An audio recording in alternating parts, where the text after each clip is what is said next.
안녕하세요. 미래를 설계하라 경제 잡학사정 고혜림입니다. 오늘 밤도 즐겁게 경제 이야기 두 분의 아나운서와 함께 나눠보려고 하는데요. 오늘은 신예지 소라영 아나운서와 함께합니다. 안녕하세요. 안녕하세요. 네, 국내 증시 연일 분위기가 너무나도 좋습니다. 오늘 같은 경우에도 이 미증시 훈풍을 타고 국내장 계속해서 좋은 분위기 흘러가고 있는데요. 11거래일 연속해서 상승하는 분위기, 그리고 5거래일 연속해서 최고점 행진도 이어가고 있습니다. 자, 그럼 왜 이렇게 미증시가 좋았는지 전체적인 분위기 한번 살펴보려고 하는데요. 자, 예지 아나운서와 함께 알아볼까요? 네, 미증시 마감 시황 전해드립니다. 이날 뉴욕 증권거래소에서 대형주 중심의 S&P 500 지수는 전거래일보다 0.47% 상승한 6,615.28에 기술주 위주의 나스닥 종합지수는 0.94% 뛴 22,300선에 장을 마쳤습니다. 우량주 30개 종목으로 구성된 다우존스 30 산업평균지수도 전거래일보다 0.11% 오른 45,800선에 거래를 마감했습니다. S&P 500과 나스닥 지수는 장중 사상 최고치를 경신했고 종가 기준으로도 사상 최고치를 고쳐섰습니다. 도널드 트럼프 미국 대통령이 이날 스페인에서 진행된 미중 무역 협상에 대해 매우 잘 진행됐다라고 밝히면서 시장의 불안감이 완화됐다라는 평가입니다. 관심을 모았던 틱톡의 미국 사업권 인수 문제도 큰 틀에서 양국이 합의를 봤다고 할 수 있겠습니다.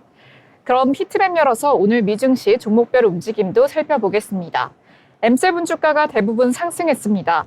테슬라 주식은 직전 거래일보다 3.56% 오른 410.04달러의 장을 마감했습니다. 일론 머스크 최고 경영자가 10억 달러 규모의 테슬라 자사주를 매입한 사실이 알려지면서 기대감이 강해진 것으로 보입니다. 마이크로소프트는 1%, 메타도 1.2%, 아마존 1.4%, 알파벳은 4%대 상승했고 애플은 1.12% 상승하면서 전반적으로 상승세 흐름 보였습니다. 반면 엔비디아는 소폭 내렸는데요. 미국과 중국의 4차 무역회담이 순조롭게 마무리되는 양상을 보이면서 대부분의 M7이 상승하는 흐름을 보이는 와중에 엔비디아는 소폭 하락하는 모습 보였습니다. 한편 헬스케어단은 부진한 모습을 보였습니다. 다음으로 글로벌 이슈 살펴보겠습니다. 도널드 트럼프 미국 대통령이 이번 주 영국 방문해서 100억 달러, 한화 약 14조 원이 넘는 경제협정을 발표할 예정이라고 블룸버그 통신이 현지 시간 15일 발표했습니다. 이번 경제협력은 이미 발표된 양국 간 원자력 발전소 건설협정을 보완하는 성격을 띱니다. 해당 협정은 양국이 원자로 설계 안전 심사 결과를 상호 인정해 승인 절차를 신속화하는 내용을 담고 있습니다. 다만 미국 측은 스타머 총리가 요청한 스카치 위스키 관세 인하 합의나 애플, 알파벳 등 미국 빅테크 기업 규제 문제 해결은 이번 발표에 포함되지 않을 것이라고 선을 그었습니다. 다음 소식입니다. 도널드 트럼프 미국 행정부가 일본과의 무역 협정에 따라 미국으로 수입되는 일본산 자동차 관세를 16일부터 15%로 적용할 방침이라고 밝혔습니다. 이날 연방 광보에 따르면 트럼프 행정부가 일본산 자동차에 부과하는 관세를 15%로 인하하는 조치가 16일부터 발효될 예정입니다. 대미 수출 자동차의 관세가 낮아지게 되면서 미국 내 자동차 시장에서 일본은 가격 경쟁력을 갖추게 될 전망입니다. 다음 소식입니다. 뉴욕 증시가 기준금리 인하 기대감과 미국 틱톡 협상 타결에 힘입어서 상승세를 보였습니다. 일론 머스크 최고 경영자가 대량 매수했다는 소식이 전해진 테슬라는 급등했습니다. 도널드 트럼프 미국 대통령이 이날 스페인에서 진행된 미중 무역 협상에 대해서 매우 잘 진행됐다라고 밝히면서 시장의 불안감이 완화됐는데요. 관심을 모았던 틱톡의 미국 사업권 인수 문제는 큰 틀에서 합의를 본 것으로 보입니다. 다음 소식입니다.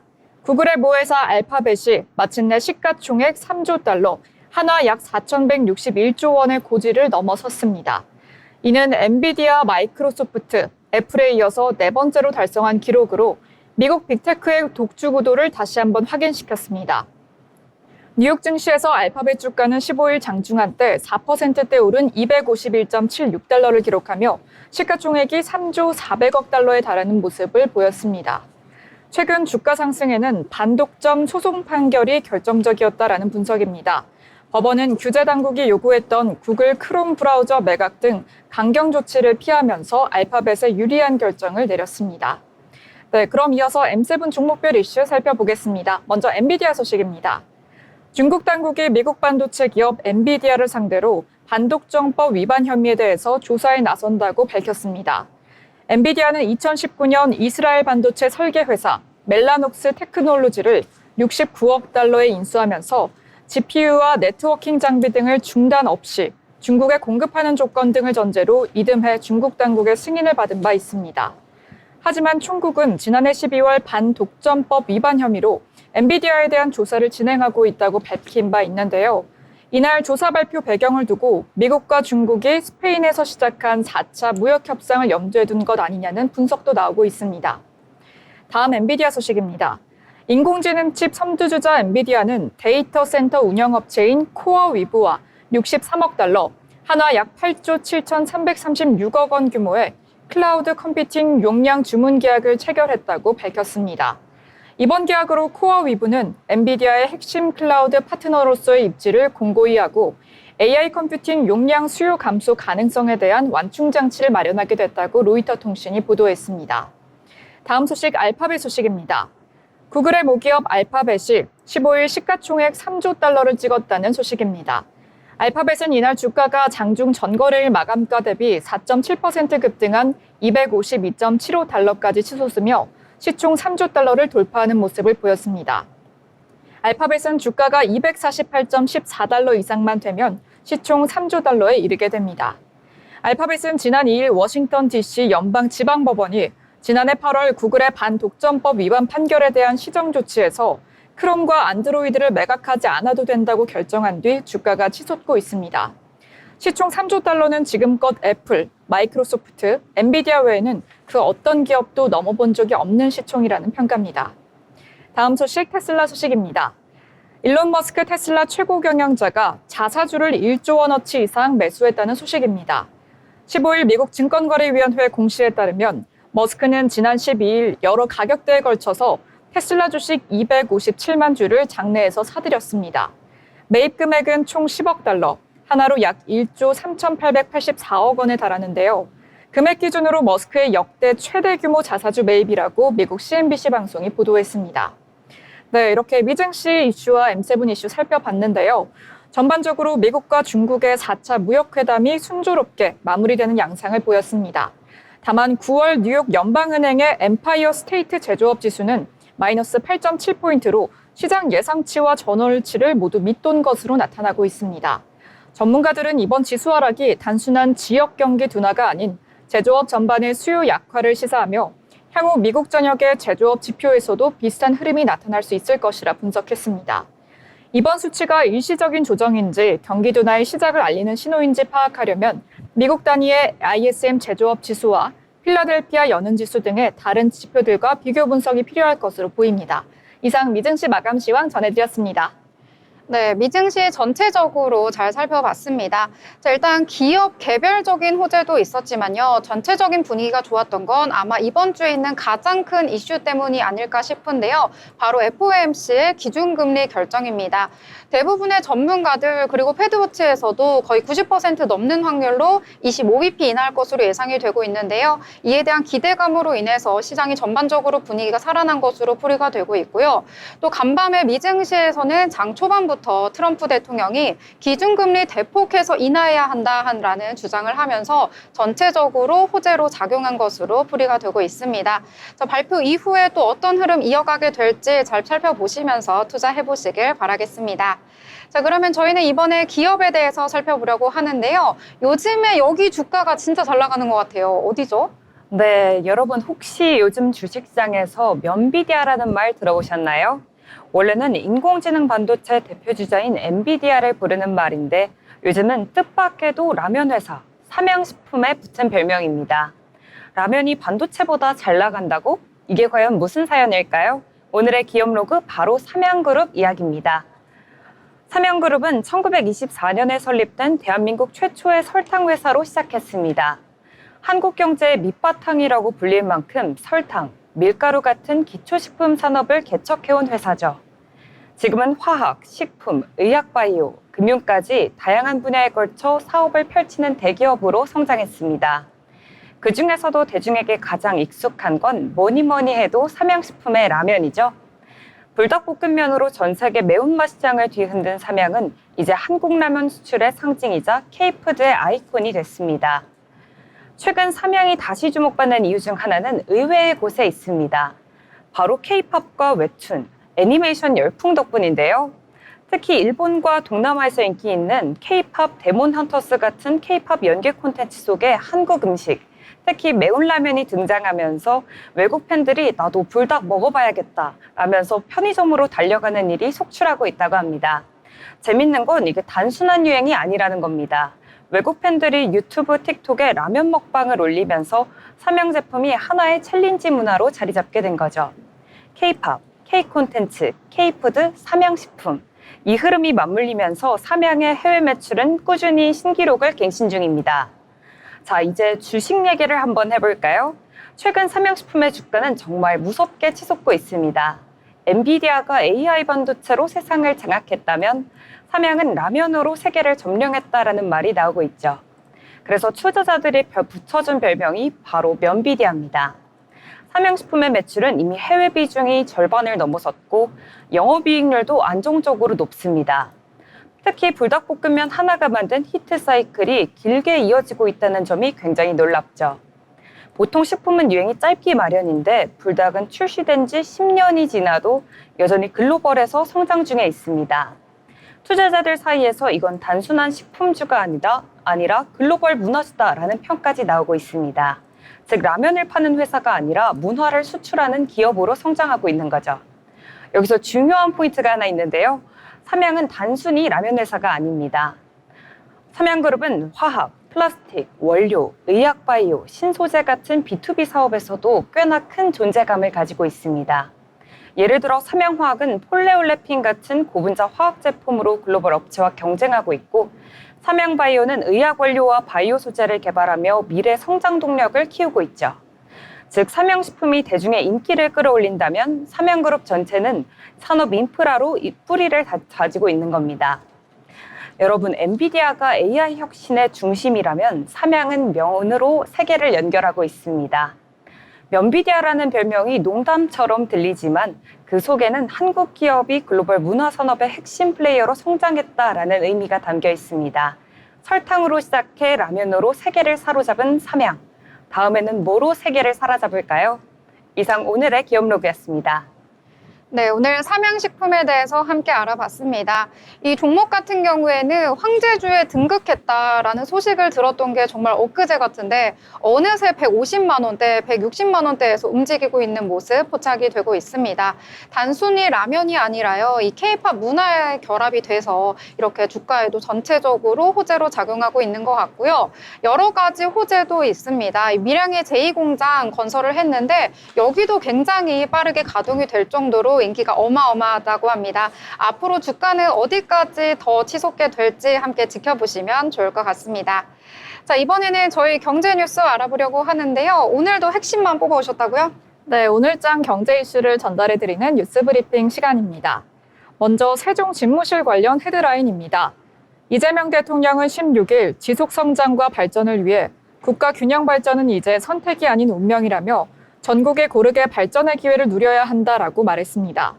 이 대통령은 이날 정부 출범 이후 처음으로 정부 세종청사에서 국무회의를 주재하면서 대한민국의 가장 큰 과제는 지속 가능한 성장이고 이를 위한 가장 큰 토대가 균형 발전이라면서 이같이 밝혔습니다. 이어 이 때문에 정부는 5극 3특이라는 말을 쓰고 있다라고 밝혔는데요. 수도권 1극이 아닌 지방을 포함한 5개의 발전, 중심부, 아울러 강원, 전북, 제주 등 3개의 특별자치도를 육성하겠다라는 계획을 밝혔습니다. 이를 추진하는 일에 속도를 내야 한다라고 강조하며 이 대통령은 행정 수도 세종의 완성은 균형 발전의 주춧돌이라며 세종 집무실과 세종의사당 건립을 차질 없이 추진하겠다고 재차 약속했습니다. 더불어 기업들을 향해서도 청년 신규 일자리 창출을 통해서 청년도 국가도 기업도 모두 윈윈하는 경제 성장의 새 물꼬를 트자는 간곡한 부탁을 기업에 전달했습니다. 다음 소식 청년주택 전세 사기 관련 기사입니다. 서울 동작구 사당동 천령 안심주택 코브가 공동 임대사업자 2명의 지분이 모두 가압류되면서 100% 가압류 절차를 밟게 됐습니다. 보증금 피해 규모는 65억 원을 넘어선 상황입니다. 16일 동작구청에 따르면 이날 11일 기준으로 사당 코브 주거분에서만 11건의 가압류가 추가 접수됐습니다. 이로써 총 46호가 가압류 확정 상태로 지난달 29일 가압류 물건이 한 달 전보다 12호 늘면서 총 36호가 확정된 데 이어 열흘 사이에 또다시 10가구가 늘어나게 된 겁니다. 구청 관계자는 등기부 본봉상 건물 전체에 가압류 결정이 기재돼 있으며 적법성 여부는 변호사 자문을 통해 확인 중이라며 임대인 B씨는 자기 채무가 아니라며 A씨의 채무가 더 늘어나면 공동 소유 건물 전체에 가압류가 걸리게 됐다고 주장하는 상황이라고 설명했습니다. 입주민들은 결국 경매 절차와 소송을 통한 대응에 나설 수밖에 없는 분위기입니다. 현재 코브 임차인 85명이 집단 소송단을 꾸려 보증금 반환 청구 소송을 준비 중에 있습니다. 개인이 소송을 진행할 경우 400만 원에서 500만 원의 비용이 들지만 서울시는 대한법률구조재단과 협의해 소송 비용 지원과 집단 소송 방식을 추진하고 있습니다. 다음 소식 현대자동차 관련 기사입니다. 현대자동차 노사가 올해 임금 및 단체 협약 교섭을 마무리했습니다. 현대차 노조는 전체 조합원을 대상으로 올해 임단협 잠정 합의안에 대한 찬반 투표를 벌인 결과 투표자 36,208명 중 과반인 52.9%가 찬성해 가결됐다고 16일 밝혔습니다. 올해 합의안은 월 기본급 10만 원 인상, 성과급의 450%, 주식 30주, 재래시장 상품권 20만 원 지급 등을 담고 있습니다. 각종 수당 산정의 기준이 되는 통상 임금의 명절 지원금, 여름 휴가비, 연구 능률 향상 수당 등을 포함하는 방안과 국내 공장에서 소프트웨어 전문 인력 양성, 차세대 파워트레인 핵심 부품 생산 추진 등도 포함됐습니다. 올해 교섭 과정에서 7년 연속 무쟁의 타결은 무산됐습니다. 노조가 교섭 난항으로 지난 3일에서 5일 2시간에서 4시간씩 부분 파업을 벌이면서 현대차 노사의 최장 연속 무파업 단체 교섭 기록은 6년에서 멈추게 됐습니다. 지금까지 뉴스 브리핑 전해드렸습니다. 네, 여러 경제 뉴스들 핵심만 모아서 알려주셨습니다.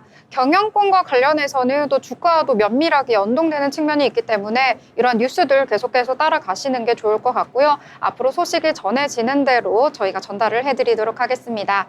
더불어 본 방송에서 제공하는 정보는 투자 판단을 위한 조언일 뿐 해당 종목의 가치, 상승과 하락에 대해서는 보장하지 않습니다.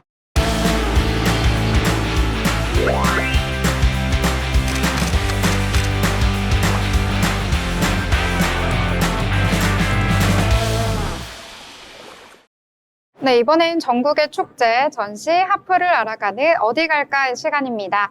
오늘은 또 어디로 갈지 굉장히 궁금한데요. 오늘은 유지영 아나운서와 함께 하도록 하겠습니다. 안녕하세요. 안녕하세요. 네, 오늘은 또 어디로 떠나갈지 너무 궁금한데요. 네, 오늘은 송파 올림픽공원 88 잔디마당 일대로 떠나볼 겁니다. 선선한 바람이 불어오기 시작하면서 본격적인 가을이 시작이 되었는데요. 앵커님들은 가을 나들이 계획 있으신가요?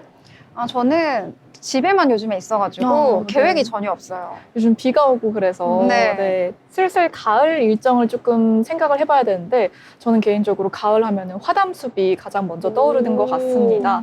화담숲에 가고 싶었는데 네. 늘 일정이 거기 밀려서 예약이 엄청 힘들잖아요. 네, 예약이 엄청 힘들다고 들었던 것 같습니다. 네. 여러분들도 화담숲 한번 추천해 보겠습니다. 네, 좋습니다. 그런데 또 하나 가을을 즐길 수 있는 거리가 하나 더 있는데요. 바로 가을 축제입니다. 2000년 전 찬란했던 백제 역사의 흔적을 고스란히 품고 있는 송파구에서 매년 열리는 축제가 있다고 하는데요.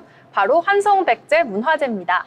이름만 들어도 역사가 느껴지는 그런 장면인데요. 자, 그럼 한성백제 문화제 어떤 축제인지 일단 간단하게 소개를 해주시죠. 네, 한성백제문화제는 1994년 한성백제 도시 송파라는 주제로 시작되어 올해 제25회를 맞이하는 서울의 대표적인 역사 문화축제입니다. 이번 연도에는 9월 26일 금요일부터 9월 28일 일요일까지 개최가 되는데요. 올림픽공원 88 잔디마당 일대가 축제의 장으로 변신합니다. 개폐막식, 한마음 어울마당, 한성 문화 콘서트 및 대규모 체험마당 전부 무료로 즐길 수 있습니다. 다만 소규모 체험마당 중 유료 체험 부스가 있습니다. 그러면 2025년에 이 축제 주제는 뭐가 있을까요? 네, 올해의 주제는 하나 되어 나아가는 문화의 힘인데요. 송파구는 2000년 전 찬란한 문화를 꽃피운 한성백제 수도이자 2025년엔 세계인을 사로잡은 K-팝 문화의 중심이 되었죠. 시간과 공간을 같이 하여 오늘을 사는 우리에게 닿은 그 문화의 숨결을 기억하며 미래로 함께 나아가자는 의미를 담고 있습니다. 네, 이 축제 굉장히 또 네. 문화가 네. 가득해서 들어있는 것 같은데요. 네, 뭐 그런 하실 것 말씀 같습니다. 있으셨나요? 이 문화의 연대를 느낄 수 있는 것 같아가지고 잘 들었던 것 같습니다. 아, 네. 이 프로그램 구성도 궁금한데 어떻게 좀 짜여 있을까요? 네, 3일간 국악, 클래식, K-팝이 어우러지는 고품격 문화 공연부터 온 가족이 즐길 수 있는 체험 행사와 먹거리 장터 등 다채로운 프로그램이 준비되어 있습니다. 네, 여러 가지 프로그램이 지금 화면에 보시는 것처럼 일정마다 짜여져 있는데요. 구체적으로 좀 각각의 프로그램도 소개해 주시면 좋을 것 같아요. 네, 먼저 개막 공연입니다. 9월 26일 금요일 오후 7시부터 9시까지 개막 공연이 펼쳐지는데요. 드론 라이트쇼 더 송파는 600여 대의 드론이 날아올라 구 캐릭터 하하 호호를 비롯해 자연 상징물 왕벚꽃, 소나무, 학 등으로 변신하며 가을 밤하늘을 수놓습니다. 또 펀치, 기리보이, 피프티의 K-팝 축하 공연까지 볼 수 있습니다. 예술공원과 드론쇼가 어우러진 감동의 서막이 기대가 됩니다. 이어서 한마음 어울마당입니다. 9월 27일 토요일 오후 5시부터 8시까지 송파구민 하업의 장이 열리는데요. 송파구 각동 자치회관 수강생들이 펼치는 난타, 댄스, 합창 등 정말 풍성한 무대가 이뤄진다고 합니다. 그리고 송파구 자매도시인 뉴질랜드 크라이스트 처치시의 마오리족 전통춤 무대도 만나볼 수 있는데요. 세대와 이웃이 함께 즐기는 뜻깊은 시간이 됩니다. 마지막 날 주요 프로그램도 살펴보겠습니다. 9월 28일 일요일 오후 7시부터 오후 9시까지는 한성 문화 콘서트 폐막 공연으로 축제의 대미를 장식하는데요. 국악의 깊이와 K-팝의 열기를 느낄 수 있습니다. 전국 최초로 판소리 입재창을 선보인다고 하는데요. 김주리, PH1, 폴킴의 재미난 무대 기대가 됩니다. 상설 프로그램도 이제 빠질 수가 없겠죠. 온 가족이 함께 즐기는 체험 프로그램과 먹거리 장터가 열린다고 합니다. 체험마을은 축제 전일 오전 10시부터 오후 7시까지 볏짚 미끄럼틀, 에어바운스 암벽 등반, 백제 의상 체험까지 경험할 수 있는 총 28개의 다채로운 체험 마을이고요. 한성 백제장터는 축제 전일 오전 11시부터 오후 9시까지 다양한 맛과 정치를 즐기며 축제의 즐거움을 더하는 풍성한 먹거리 장터입니다.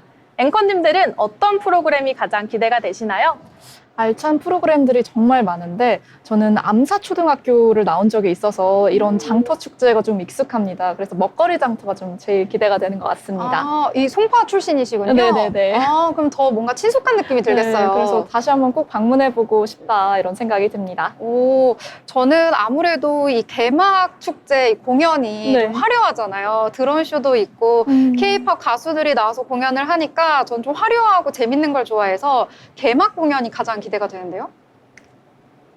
네. 개막 공연은 이제 구하나님 취향이고 저는 이제 먹거리를 좋아하니까 저희들이 같이 가면은 딱 맞을 것 같습니다. 그러면은 많은 관람객들로 현장이 좀 붐빌 것 같은데 축제에 오는 사람들이 알면 좀 유익한 정보가 있을까요? 네, 올해는 기존보다 더 넓은 장소에서 진행이 되는데요. 작년에 30만 명을 뛰어넘는 관람객들이 올 것 같습니다. 관람객 편의를 위해서 대기 예약 시스템을 갖추고 그늘막 쉼터도 조성해서 안전하게 즐길 수 있습니다. 또 곳곳에 전문 안전요원 또한 배치가 됩니다. 네, 작년에도 굉장히 인기가 많았었고 올해도 아마 인기가 굉장히 많지 않을까 조심스레 예측을 해보는데요. 혹시 직접 가지 못하는 시민들을 위해서 따로 방법이 혹시 준비되어 있을까요? 네, 준비되어 있는데요. 직접 가지 못하는 분들을 위해서 한성백제 문화제는 온라인으로도 즐길 수 있습니다. 유튜브 송파TV로 실시간 생방송이 되니까요. 집에서도 실시간으로 축제 열기를 생생하게 만나보시면 좋을 것 같습니다. 9월 26일부터 9월 28일까지 열리는 K문화의 성지 송파에서 펼쳐지는 제25회 한성백제문화제 많은 기대 바랍니다. 네, 날씨가 굉장히 선선해졌습니다. 가을이 왔다라는 게 정말 느껴지는데요. 가을 날씨 즐기면서 온 가족이 함께하는 역사와 문화의 특별한 축제 제25회 한성백제문화제 꼭 즐겨보시면 좋을 것 같습니다. 지금까지 유지영 아나운서와 함께한 어디 갈까였습니다.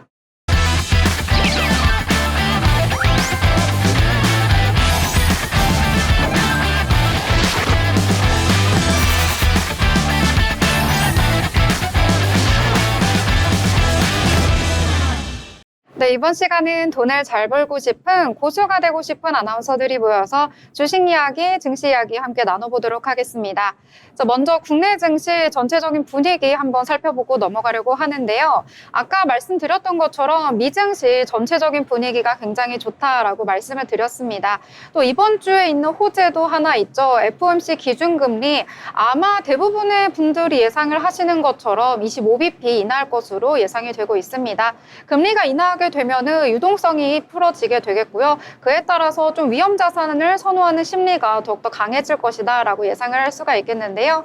일단 국내 증시 천장을 뚫었다라고 표현을 할 수 있을 만큼 전체적으로 훈풍이 불었습니다. 한번 간단하게 살펴보도록 하겠습니다.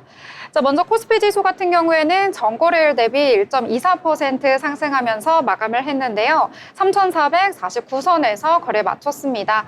이 장중 내내 탄력적인 상승 모습 나타내주면서 좋은 흐름 보여줬는데요. 특히 오늘 코스피 시장에서는 전체적인 분위기가 좋았는데 특히 외국인의 매수세가 두드러졌습니다. 1조 원 넘는 이 외국인의 자금이 유입이 됐다라고 보실 수가 있겠고요. 기관 같은 경우에도 700억 원대 매수가 흐름이 이어지긴 했지만 물량이 그렇게 크지는 않았습니다. 이 코스닥도 한번 살펴보도록 하겠습니다. 이 코스닥 같은 경우에는 코스피와는 정반대의 모습이 연출이 됐습니다. 이 장 초반에 상승 출발하긴 했었는데요. 곧바로 하락 전환한 이후에 이 마이너스권에서 움직이는 모습 보여줬습니다. 그래도 장 막판에 조금은 회복해주면서 약보합선에서 마감을 했는데요. 전거래일 대비 0.1% 하락을 하면서 851선에서 거래를 마쳤습니다. 이 코스닥 같은 경우에는 코스피와 반대로 외국인과 기관의 매도세가 두드러졌는데요. 외국인은 2천억 원대, 기관 같은 경우에는 400억 원대 매도 우위를 보였다라고 정리를 해볼 수가 있을 것 같습니다. 이 시가총액 상단에 위치한 종목들도 한번 확인을 해보시면은요. 일단 코스피 시장에서는 전체적으로 빨간불이 많이 보이긴 했습니다. 특히 반도체 투톱의 강한 상승세가 눈에 띄었는데요. 삼성전자는 3.79%, SK하이닉스는 이 무거운 종목이 정말 어디까지 올라가나 싶을 정도로 오늘 5% 넘는 상승세 보여주면서 35만 닉스 바짝 다가가면서 거래 마쳤다라고 정리를 해볼 수가 있을 것 같습니다. 이 코스닥 같은 경우에는 아까 언급해 드렸듯이 좀 오늘 분위기가 그다지 좋지 못했기 때문에 혼조세 보이는 모습에서 거래를 마쳤다라고 볼 수가 있겠고요. 오른 종목들이 좀 포착이 되긴 했지만 오름폭이 그다지 크지는 않다. 이렇게 정리를 해보도록 하겠습니다. 그러면 오늘 개별 종목과 개별 섹터들을 통해서 어떤 종목이 오늘 장에서 강한 상승 보여줬는지 체크를 해보도록 할 텐데요. 예지 아나운서 어떤 종목부터 얘기해 볼까요? 네, 오늘의 특징주 전해드립니다. 먼저 LG 디스플레이 소식인데요. LG 디스플레이가 3분기 3,500원 흑자 전환 예상에 상승했다라는 소식입니다. LG 디스플레이가 12% 넘는 강세를 보여줬습니다. 올 3분기 영업이익이 시장 전망치를 크게 웃돌면서 흑자로 전환할 것이라는 증권사들의 전망이 이어지면서입니다. 한국거래소에 따르면 LG 디스플레이는 16일 오후 때 전일 대비 12.3% 오른 13,500원에 거래되는 모습도 보였습니다. 현대차증권은 이날 발표한 보고서에서 LG 디스플레이의 올 3분기 영업이익을 3,470억 원으로 예상했습니다. 시장 컨센서스 2,922억 원을 무려 548억 원 상회하는 수치입니다. IM증권은 현대차증권 전망치 이상인 영업이익 4,510억 원을 제시했습니다. OLED 부분의 고정비 부분이 크게 경감되면서 수익성이 개선됐습니다. 지난해 하반기 POLED 라인의 감가상각이 종료됐고 올해 하반기부터는 중국 광저우 공장 감가상각도 추가로 완료된 덕분입니다. LG 디스플레이는 지난해 3분기 806억 원의 영업 손실을 기록한 바 있습니다. IM증권 연구원에 따르면 북미 주력 고객사인 스마트폰 신제품 출시 효과와 국내 경쟁사의 초기 품질 이슈로 인한 출하 지연이 발생하면서 LG 디스플레이의 스마트폰용 POLED 물량에서 반사이익이 예상된다라고 밝혔습니다. 북미 주력 고객사의 스마트폰 신제품 출시 효과와 함께 국내 경쟁사 출하가 지연되면서 LG 디스플레이 스마트폰용 POLED 물량에서 반사이익을 얻었을 것으로 보입니다. 최근 재팬 디스플레이가 북미 고객사 스마트워치용 OLED 사업에서 철수하고 모바라 공장 설비 매각을 결정하면서 LG 디스플레이가 해당 시장에서 독점적인 지위를 확보한 점도 긍정적으로 작용할 것이라는 분석입니다. IM증권은 2026년에도 OLED 사업을 중심으로 실적 개선 흐름을 이어갈 것이라고 전망하면서 특히 지난 2분기부터 흑자 전환하기 시작한 OLED TV 부문은 감가상각 종료 효과가 본격 반영되면서 영업이익률이 2025년 약 7%에서 2026년에는 약 10% 중반 수준까지 상승할 것으로 예상된다고 밝혔습니다. 이와 함께 2026년 매출액과 영업이익 전망치로 각각 25조 9천억 원, 1조 5천억 원을 제시했습니다. 이는 전년 대비 각각 1%, 52% 증가한 수치라고 볼 수 있겠습니다. 이 같은 소식에 LG 디스플레이의 차트 한번 살펴보시겠습니다. LG 디스플레이 시가는 12,680원으로 출발했습니다. 장중 한때 7.8%의 상승세 보여주며 13,680원의 고가를 형성했습니다.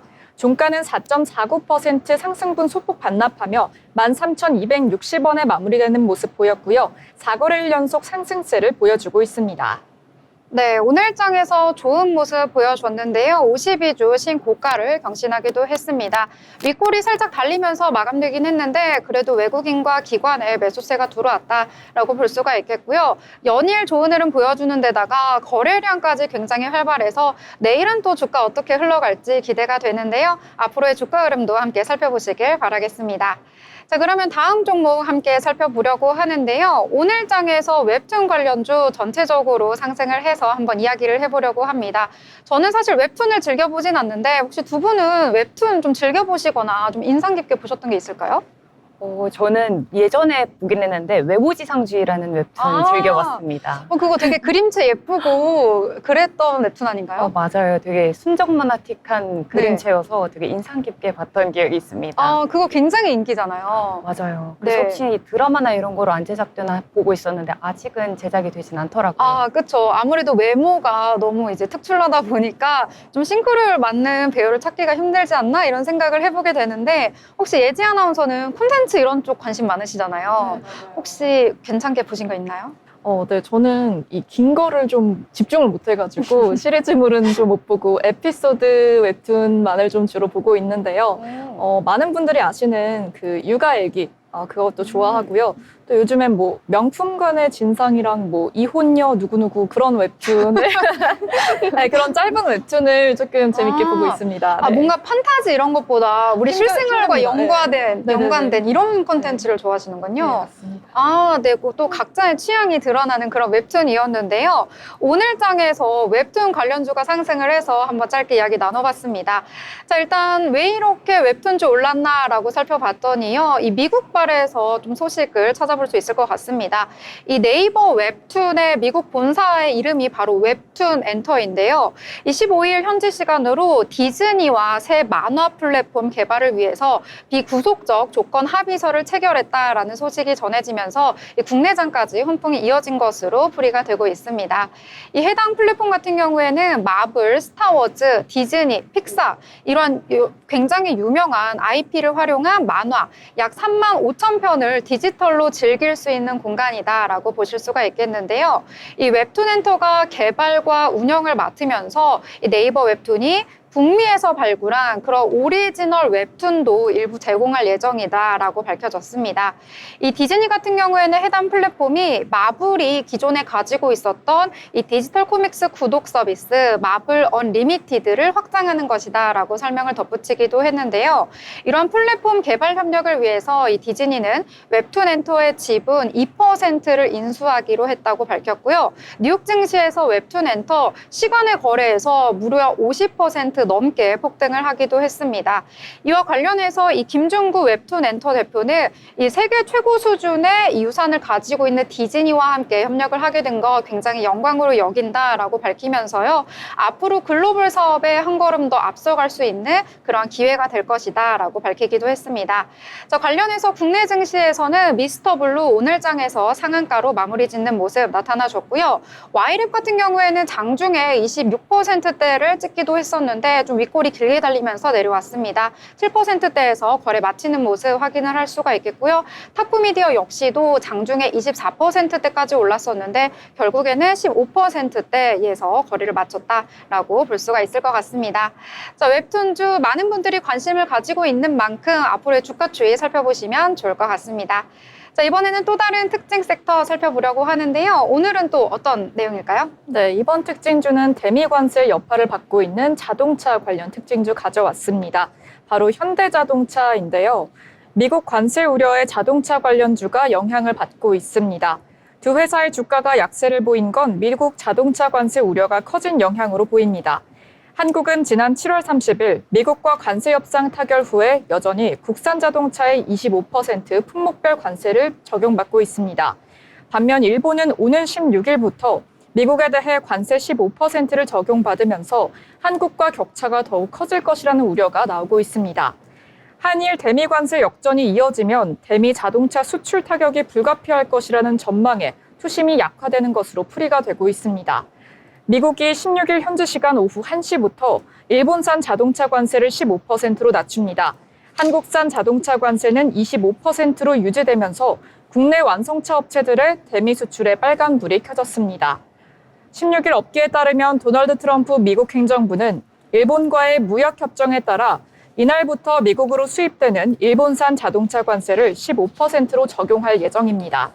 최근 미 조지아주에 위치한 현대차 그룹과 LG 에너지 솔루션 합작 배터리 공장에 이민 당국이 급습해 한국인 300여 명을 구금한 사건이 밝혀지면서 한미 간 협상 동력이 급격히 얼어붙은 형국이라 언제 타결될지는 알 수가 없는 상황입니다. 한미 관세 협상이 교착 상태에 빠지자 일본 도요타나 혼다, 닛산 등과 치열하게 경쟁하고 있는 현대차와 기아는 관세 차이로 인해서 다소 불리한 위치에 놓이게 되었습니다. 일각에서는 한국차 가격이 일본차를 앞지르는 역전 현상이 발생할 것으로 내다보고 있습니다.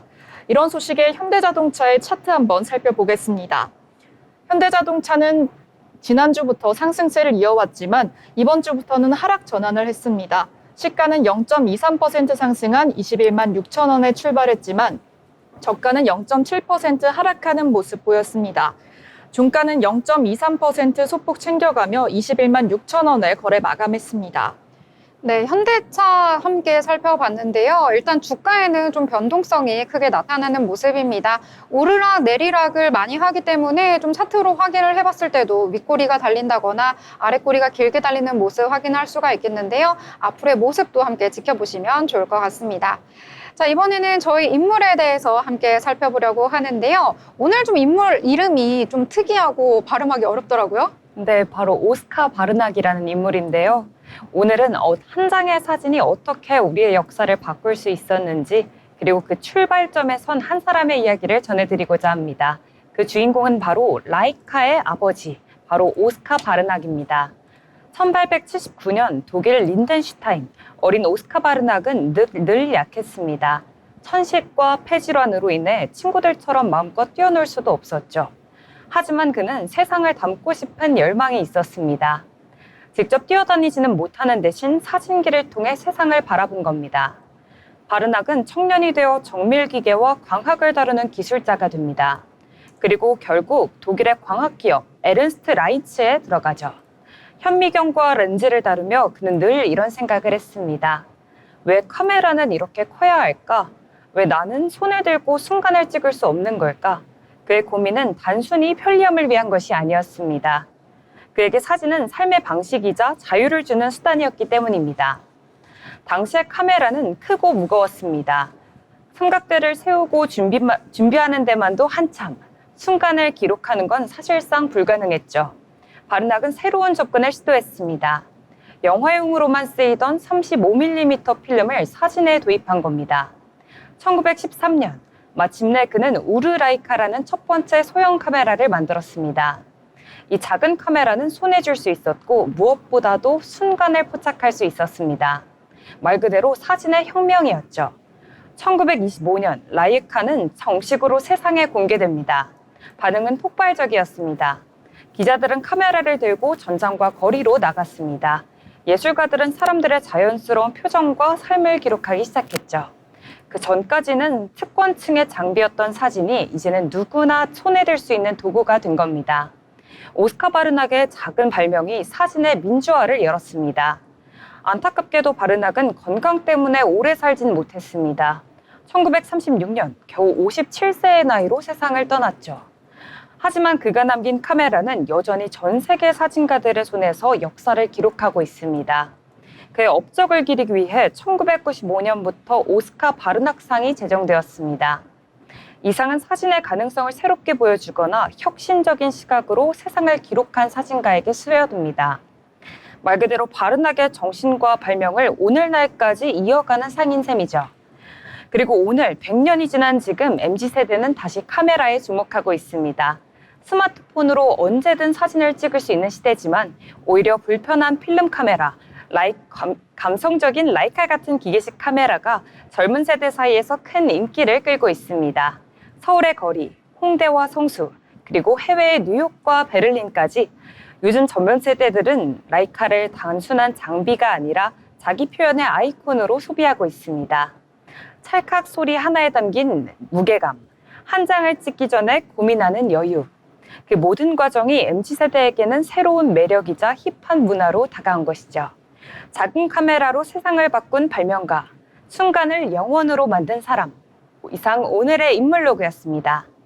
네, 오늘의 인물로그 바로 라이카의 아버지 함께 알아봤는데요. 이름도 좀 특이한데 이 브랜드는 많이 들어보셨을 것 같습니다. 흥미롭게 들으셨기를 바라겠습니다. 자, 그러면 저희는 리포트 함께 살펴볼 시간인데요. 요즘에 또 중국 관광객, 단체 관광객에 대해서 무비자 허용이 됐잖아요. 또 관련해서 리포트 준비하셨다고요? 네, 요즘 이런 부분 때문에 정말 카지노와 호텔주가 영향을 받고 있습니다. 아주 긍정적인 상승 모멘텀을 이어받고 있는데요. 오늘은 시장 흐름과 산업을 분석하는 투자 리포트 시간, 돌아오는 유커와 관광, 산업투자 전략이라는 에스케이프 리포트를 한번 분석해 보겠습니다. 중국인 단체 관광객의 소비 성향 변화를 먼저 설명하고 싶습니다. 과거 중국 따이공의 엄청난 구매력이 현재는 가성비 제품으로 좀 옮겨간 부분이 있다고 합니다. 그리고 중국을 방문하는 한국인 관광객이 늘면서 인바운드와 아웃바운드 관광객을 사로잡는 프리미엄 패키지 전략이 필요하다라고 리포트는 제시하고 있습니다. 8월 소비자 심리 지수는 2달 연속 112를 기록했습니다. 지난해 12월 88까지 하락한 이후 가파른 반등세를 보였고요. 현재는 확실히 개선된 소비 흐름을 나타내고 있습니다. 이러한 흐름은 당연히 관광업에 돈을 더 많이 쓸 수 있다라는 걸 알려주고 있는데요. 즉 4분기 여행업에 대한 기대감을 갖기에 아주 좋은 환경은 이미 조성돼 있다라고 분석하고 있습니다. 7월 우리나라 국민 출국자 수는 244만 명으로 전월 대비 9.4%, 거의 10% 가까운 증가세를 보여줬습니다. 한편 한국인 관광객이 중국에 많이 방문하기 시작했습니다. 자연재해 우려의 여파로 7월 한 달간 일본을 찾은 우리나라 국민 수는 67만 명으로 1월 대비해서 28.4% 감소한 반면에 중국을 찾은 우리나라 국민 출국자 수는 25만 명으로 22.5% 늘어났다고 합니다. 우리나라를 찾는 외국인 입국자 수는 고르게 증가해서 일본발 6컵, 즉 외국인 입국자는 36만 명으로 지난해 같은 기간 대비 21.6%, 올해 1월 대비해서는 73.1% 늘어난 수치입니다. 중국발 외국인 입국자도 7월 한 달간 50만 명을 기록하면서 지난해 같은 기간 대비 12%, 올해 1월 대비 52.3% 증가한 수치를 보여주고 있습니다. 이를 반영하듯 중국을 오가는 여객기는 올해 1월과 대비해서는 1000여 건이나 증가했다고 합니다. 한편 9월 말부터 중국인 단체 관광객 무비자 정책이 시행이 된다면 오히려 내륙 지역에 대한 여행 수요 증대로 제주도 입도객이 줄어들 수 있다라는 우려가 나오고 있지만 이에 대해서 리포트는 기후에 그칠 것이다 라고 분석을 하고 있는데요. 오히려 내륙으로 입국한 외국인 관광객이 서울이 아닌 제2의 여행지를 찾을 수 있을 가능성이 높다라는 분석입니다. 이에 따른 기업 분석과 추천 종목 보시겠습니다. 먼저 롯데 관광개발입니다. 매수 의견 유지하면서 아직 갈 길이 많이 남았습니다라는 평인데요. 8월에 카지노 월 매출액이 400억 원을 넘어서면서 아주 좋은 흐름을 이어가고 있습니다. 4분기에는 중국인 단체 관광객 유입 및 국경절 연휴 효과가 더해질 전망입니다. 사상 최고 분기 실적 달성이 매우 유력하다는 평가인데요. 투자 의견 매수의 목표 주가는 기존 2만 1,000원에서 2만 5,000원으로 19% 상향 조정했습니다. 특히 제주 드림타워 카지노의 드롭백과 매출액을 동종업계와 비교하면 사실상 현재 롯데 관광개발의 시총은 카지노 사업 부문으로만 평가받는 수준이기 때문에 국내외 손꼽힐 만한 경쟁력을 가진 호텔을 보유하고 있다는 점, 업황 회복세를 감안했을 때 주가 상승 여력이 충분하다라는 분석입니다. 다음은 하나투어입니다. 역시 매수 의견 유지해 주셨는데요. 주가 52,000원에서 목표 주가는 82,000원으로 상승 여력 57%로 분석됩니다. 2분기 아웃바운드 관광객 감소 추세에 발맞춰 항공권 확보 규모를 조절하면서 전반적인 매출액은 전년 동기 대비 감소한 듯 보이지만 소비 심리 개선과 중고가 패키지 상품 수요가 조금씩 회복세에 접어들면서 영업이익은 크게 개선되는 모습을 보였습니다. 여행업계 내 AI 도입 적용을 가장 서두르고 있다라는 점도 고정비 지출을 감소시키고 있습니다. 이러한 고정비 감소를 통해서 AI가 기본적인 여행 상품 추천 및 설계와 소비자 상담을 담당하게 되면서 점진적인 이익률 개선이 기대가 되고 있습니다. 모두투어 역시 매수 의견의 상승 여력 49%로 분석됩니다. 올 상반기 누적 매출액은 지난해 같은 기간 대비 19%대 감소한 부분이 있지만 영업이익은 106억 원을 기록하며 10배 가까이 증가했습니다. 새로운 고객당 평균 수익인 ASP는 프리미엄 패키지 수요가 증가하면서 상승할 것으로 전망됩니다. 서부 T&D는 우리나라 대표 얼굴이 되어가는 드래곤시티라는 한 줄 평을 해볼 수 있겠습니다. 역시 매수 의견 유지의 상승 여력 26%대로 분석되는데 호텔업이 확실히 호황인 부분이 있기 때문에 상승 모멘텀 가져가고 있는 것으로 보입니다. 용산 그랜드머큐어 동대문 나인트리 호텔 등을 보유 중인 신한 서부 리엔츠는 지난 5월에 신라스테이 마포까지 신규 자산으로 편입했습니다. 외국인 관광 숙박시설이 부족할 수 있다는 전망에 신규 호텔 자산 확충은 호재가 될 것이라는 전망입니다. 파라다이스 역시 16%의 상승 여력으로 매수 의견 유지하는데요. 카지노 드로백이 올해 8월 약 6,600억 원 수준까지 증가했습니다. 이러한 성장세를 보이면서 파라다이스 부산호텔의 OCC는 연초 대비 빠르게 증가해 80% 중반을 기록 중입니다. 마지막 기업 분석, JTC의 실적은 조용히 상승 중이라는 평가입니다. 매수 의견 유지의 상승 여력은 비교적 높은 40.9% 정도로 평가되었습니다. 지난해부터 이어진 엔화 약세로 인바운드 관광객이 증가했고 오사카 엑스포 등의 호재를 받았으나 자연재 해외와 대표이사 및 최대 주주 변경 등의 이슈가 변동폭을 조금 키운 모습이 있었습니다. 이렇게 여행 업황이 확실히 회복세를 보이고 있고요. 특히 그중에 중국 관광객 회복세가 나오고 있는 시점입니다. 특히 카지노 부분의 매출이 확대될 것으로 보입니다. 오늘 브리핑이 투자 판단에 도움이 되셨길 바라며 지금까지 투자 리포트 전해드렸습니다. 네, 전체적인 리포트 정리와 더불어서 이 종목에 대해서도 왜 추천을 하는지 어떤 이유에서 투자하면 좋을지 이런 부분까지 체크를 해주셨습니다. 더불어 본 방송에서 제공하는 정보는 투자 판단을 위한 조언일 뿐 해당 종목의 가치, 상승과 하락에 대해서는 보장하지 않습니다.